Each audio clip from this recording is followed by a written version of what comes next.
This is Dr. Gerard at Liquids Chiropractic in Forest Lake, Minnesota, and what I want to talk about today is a subject that I like to talk a lot about because a lot of people don't really understand the damage that this problem can have physically and chemistry to you and your body. And so that's a problem with what we call pH. Now, most of you are aware, but if you're not aware, the pH level inside your blood is critical. And if that's too high or too low, that can be an issue, particularly when it's too low. We call that an acidic environment. That acidic environment can lead to a myriad of diseases, from heart disease to diabetes, all the way into stomach issues, into kidney issues, into intestinal issues, and the list goes on, skin issues, and the list goes on and on and on. So I want to talk to you about 3 things that can negatively affect your pH. And so the first one I want to talk about is what you put in your mouth. What you put in your mouth can be toxic to the acidity level of your body.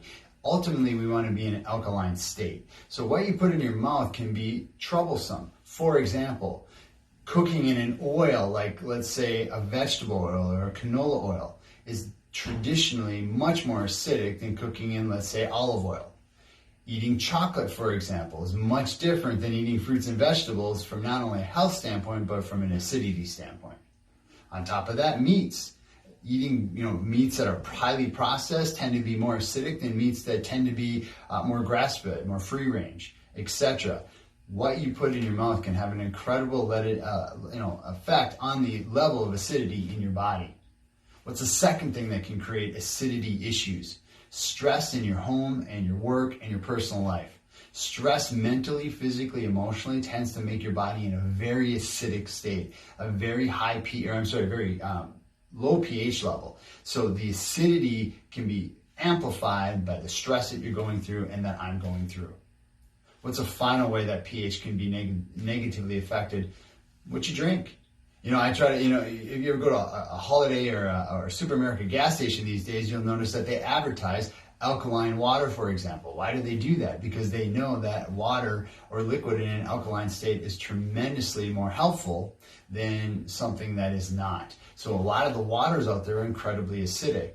Speaking of something that's even more acidic than water, pop is, especially cans of pop. They've actually found, I was just doing reading this, that a can of soda has a pH level of 2.5, which is 50,000 times more acidic than neutral.